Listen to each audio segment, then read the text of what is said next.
E se o contato com o mundo espiritual não precisasse, sei lá, de uma fé inabalável ou daquela meditação profunda? Ou de queimar dezenas de incensos aromáticos esperando um sinal do universo, né? Exato, exato.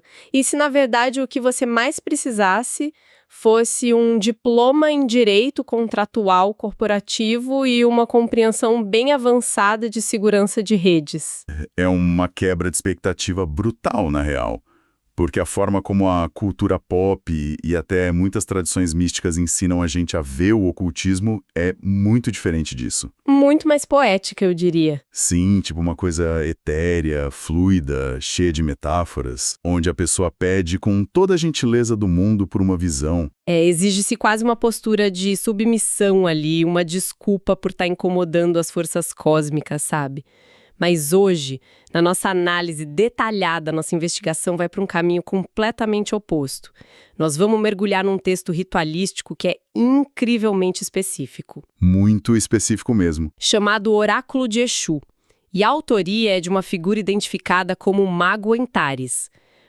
E para deixar super claro desde já para quem está ouvindo, o objetivo aqui não é debater se a religião ou a crença é válida ou não. Nossa missão é dissecar a mecânica estrutural desse documento. E o que faz desse documento algo tão peculiar, tão fascinante, é justamente a arquitetura dele. Trata-se de um texto curto, bem denso, e ele é apresentado lado a lado em duas línguas, o latim de um lado e a tradução direta para o português do outro. Sim, isso já muda tudo. Muda muito. Mas antes de a gente entrar nas engrenagens do texto em si, é fundamental a gente dar um contexto sobre a figura central que dá nome ao oráculo, que é Exu. Porque, em várias tradições afro-brasileiras e esotéricas, Exu não é de forma alguma aquilo que o sincretismo ocidental tentou pintar. Nem de longe. Ele é, fundamentalmente, o guardião das encruzilhadas, o grande mensageiro, sabe? A própria entidade da comunicação. A peça fundamental, né? Sem a qual a mensagem simplesmente não transita entre o plano físico e o plano espiritual. Exatamente. E aí que está o ponto de atenção. Justamente por ele dominar comunicação, essa força carrega com muita frequência aquele arquétipo do trickster, o trapaceiro, aquele que testa os limites. O que brinca com as palavras. Isso. Ele subverte as expectativas se as regras não estiverem absolutamente claras na mesa. Então a comunicação com uma força dessa natureza exige uma precisão quase cirúrgica. E é bem aí que entra o texto do Mago Antares. Porque, nossa, ler esse ritual é como analisar o código de um programador sênior criando uma conexão com um servidor altamente seguro. Ou um advogado redigindo um contrato blindado. Aquelas cláusulas de engajamento onde não passa nem vento. Tipo isso. É uma lógica de que se a condição A ocorrer, a resposta B deve ser executada obrigatoriamente. Não tem espaço nenhum para ambiguidade. Nenhuma. E o tom do documento já estabelece logo de cara uma dinâmica de poder que foge do comum. Existe um respeito cósmico ali. Existe. Mas ele opera sobre um comando implacável. É verdade. O praticante que lê o texto, ele não pede licença para operar o sistema. Ele decreta a abertura. Ok, então vamos desempacotar isso, porque a forma como essa comunicação é iniciada meio que define todo o resto da operação, sabe? O ritual não começa com uma perguntinha humilde. Ele começa com uma exigência panorâmica, uma ordem direta. Sim. Ele diz... todos os instrumentos revelem o passado, o presente e o futuro. Que no original em latim fica omnia instrumenta revelent praeterita praesentia et futura. O que é fascinante aqui é ver essa dualidade linguística operando quase como uma tecnologia espiritual. Porque, historicamente falando, o latim carrega um peso enorme. Um peso de autoridade, né? Muito. É a linguagem da lei, do Império Romano, da liturgia antiga e até da erudição alquímica. Então, ao usar o latim para conjuração, o autor não está só tentando soar misterioso ou clássico. Ele está ancorando o ritual numa frequência de autoridade ancestral. Perfeito. Funciona quase como a linguagem de back-end de um software, sabe?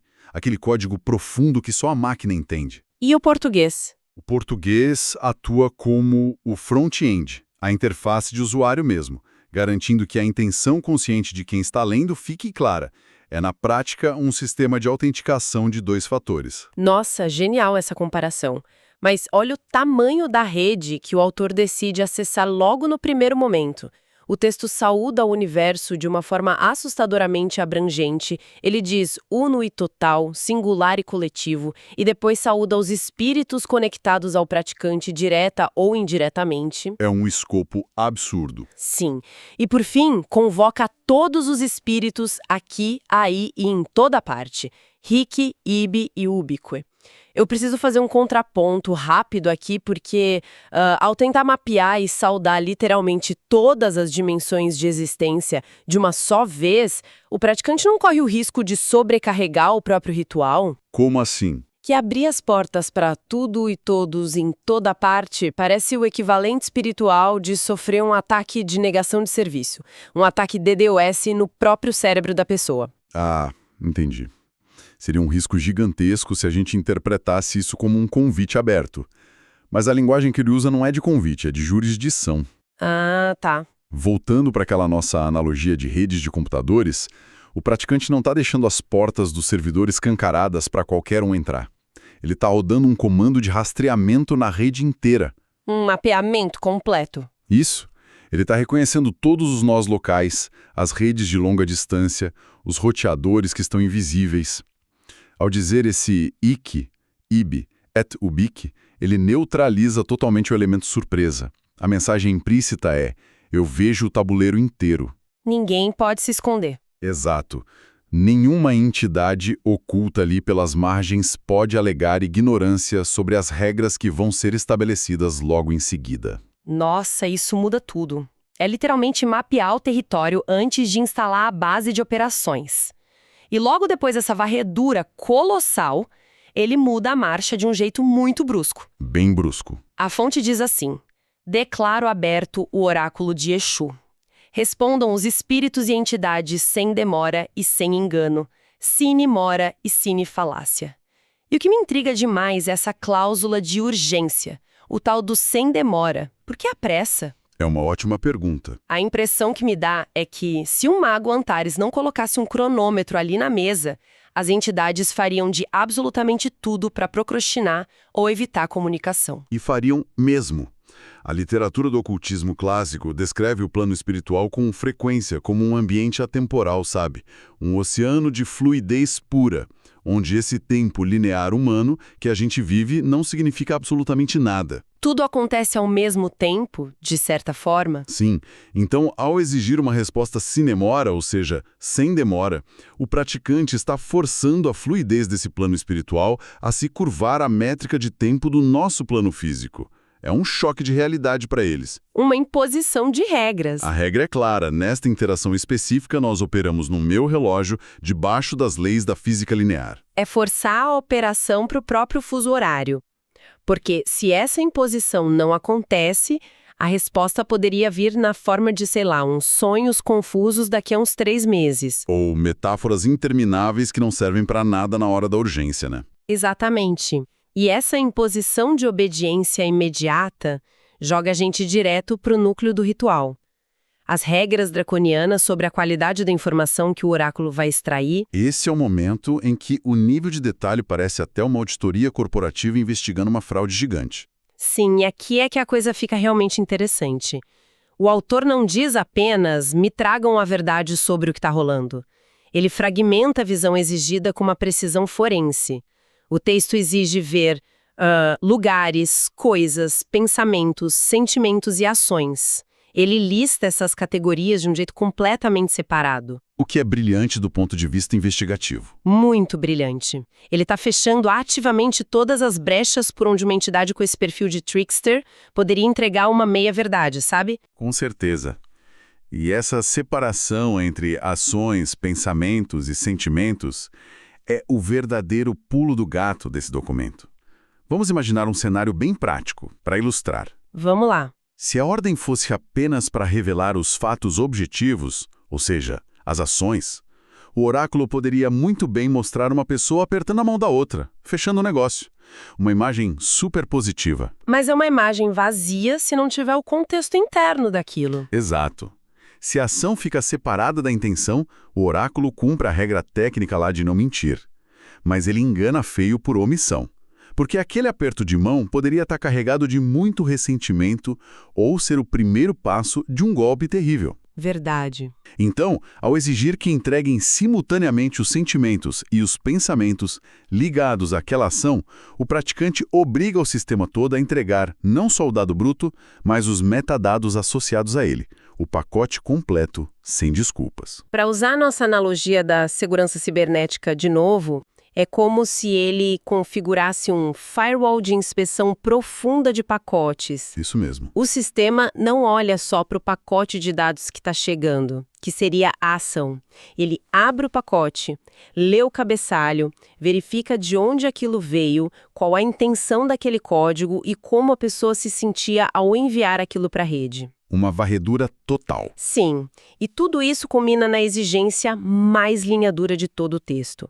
O ritual determina que as respostas devem ser diretas, firmes e invioláveis. E aí ele solta a proibição total. Nenhum engano, nenhuma omissão, nenhuma distorção é permitida.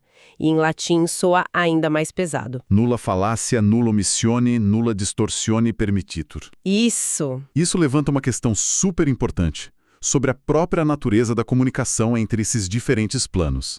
Pelo menos sobre a ótica da magia cerimonial, né? E dessa estruturação oracular que estamos vendo. Uhum. A insistência que chega a ser paranoica do texto em proibir distorção e omissão revela que o autor já parte do princípio de que a distorção é a regra básica, não a exceção. Ou seja, a mentira e a confusão seriam um estado natural das coisas quando você tenta extrair dados do caos. É que a informação pura ela é instável fora do ambiente natural dela. Quando um dado cruza essa fronteira, saindo do atemporal e vindo para o temporal, a tendência dele é a se fragmentar. Faz sentido. O ritual, com todas essas barreiras linguísticas e estruturais, ele atua como um filtro purificador de alta pressão.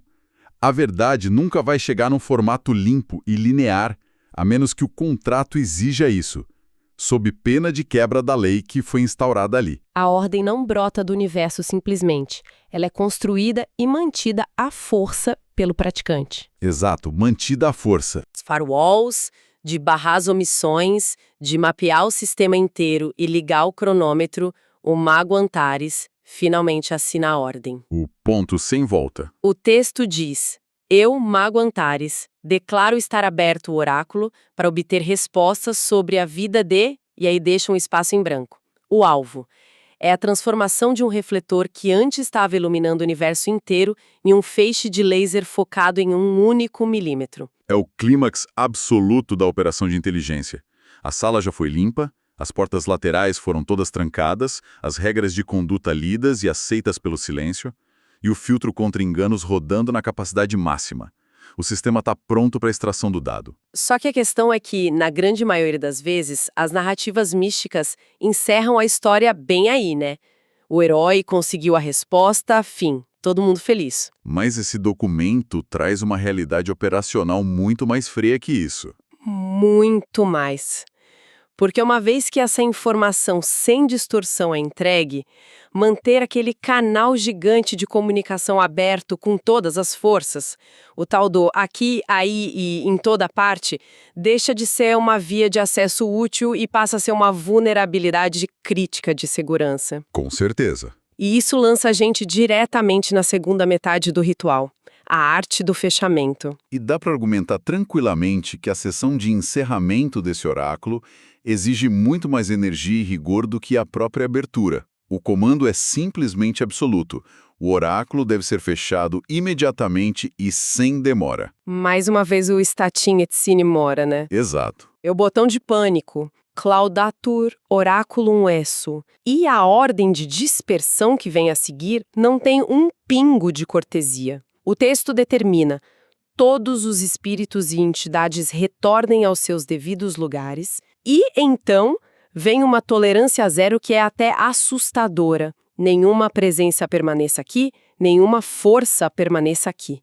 Se a gente conectar isso ao quadro geral da psicologia humana, das práticas de atenção plena, ou até dos sistemas cibernéticos que a gente está citando, Nós estamos olhando para o princípio fundamental da contenção, da ecologia de sistemas. Uhum. O fechamento de um processo de intensa coleta de dados, assim, não pode ser feito com um simples "muito obrigado, voltem sempre".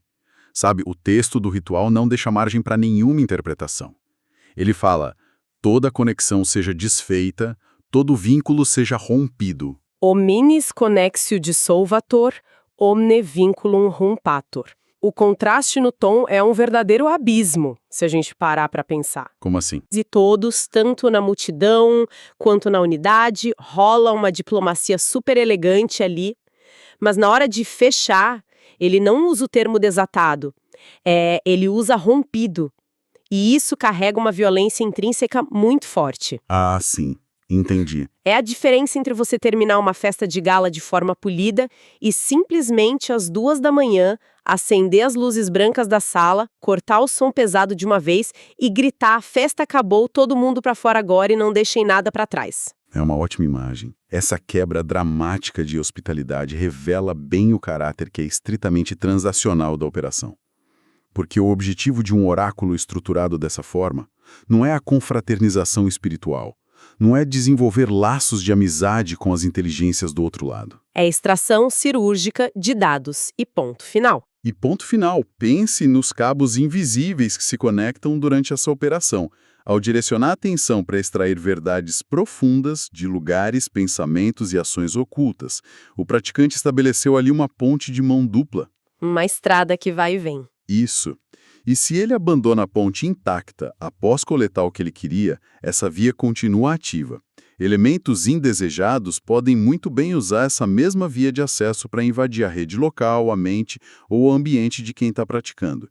Então, os vínculos precisam ser agressivamente rompidos para garantir essa higiene mental e operacional. A sanidade depende de saber encerrar o aplicativo, fechar a porta e jogar a chave fora mesmo. E o documento, inclusive, ratifica a própria ação de trancar o sistema quando ele afirma esta obra está concluída, este decreto é firme. Não existe apelação ali. O juiz bateu o martelo, o que abre espaço para a frase que, pelo menos estruturalmente, me parece a coroação poética e imponente de toda essa rigidez contratual, que é o "que se faça silêncio entre os mundos". Silentium fiat intermundus. É a imposição do vácuo, né? A calmaria técnica logo após uma tempestade que foi perfeitamente controlada. A cessação absoluta de qualquer tráfego de dados na rede espiritual que acabou de ser fechada. Então, o que tudo isso significa no final das contas, né? Para quem escuta isso e não tem o menor interesse em abrir oráculos, evocar entidades ou ficar decorando declinações em latim, qual é o valor real de analisar um contrato espiritual de contenção? Olha, esse texto transcende muito o aspecto esotérico. Ele acaba se tornando uma aula magna impressionante sobre a dinâmica de impor limites, sobre intencionalidade e, sobretudo, sobre a soberania da nossa própria atenção. Com certeza. Ele demonstra ali a arquitetura de uma mente que simplesmente se recusa a ser dominada pelo ambiente, seja ele físico ou metafísico. Buscar conhecimento verdadeiro, investigar situações muito complexas, exige a criação de parâmetros inegociáveis. Senão você se perde, né? Totalmente. Se a busca por respostas não vier acompanhada desses filtros contra omissões e distorções, o investigador vira refém de informação enviesada. E o mais revelador para mim é que o texto ensina que a verdadeira sabedoria não está só na capacidade de abrir as portas para descobrir o que está escondido. A maestria real está na força de vontade necessária para fechar essas mesmas portas, para decretar o fim do ciclo cognitivo e, parar a busca. Exatamente. Saber navegar num território que é hostil e caótico, extrair a verdade que você precisa sem se contaminar pelas mentiras e sair de lá ileso. E a frieza de saber quando expulsar o universo da própria sala. É uma linha tênue, mas essencial. E isso me conduz a uma última reflexão para a gente amarrar os fios da análise de hoje.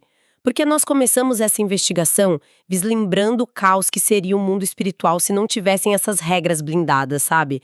Os firewalls e aquelas cláusulas rigorosas de encerramento do ritual. Seria um desastre. Sim, o cenário seria um oceano de vozes falando todas ao mesmo tempo, entregando meias verdades ininterruptamente. Mas o paralelo inescapável aqui é que a humanidade hoje habita em um plano que é muito semelhante a esse caos não contido. Sem dúvida nenhuma. Nós vivemos imersos na era da hiperconexão. Os aparelhos nos nossos bolsos, as redes sociais, os ciclos incessantes de notícias de última hora, tudo isso atua como oráculos que estão eternamente abertos. Eles nos bombardeiam 24 horas por dia, com trilhões de dados incontroláveis sobre o passado, o presente e o futuro. O tempo todo. E eles expõem, sem pedir nenhuma licença, as ações, os sentimentos e os pensamentos de bilhões de estranhos, preenchendo literalmente cada centímetro quadrado da atenção que a gente tem disponível. É um DDoS contínuo na mente humana. Perfeito. Diante disso, a reflexão inspirada pela ordem brutal do Mago Antares, aquele que se faça silêncio entre os mundos, se torna não só uma coisa mística, mas uma necessidade real de sobrevivência mental. Uma ferramenta prática. Sim. Fica a reflexão para quem está nos ouvindo, qual seria o equivalente psicológico moderno para esse fechamento absoluto?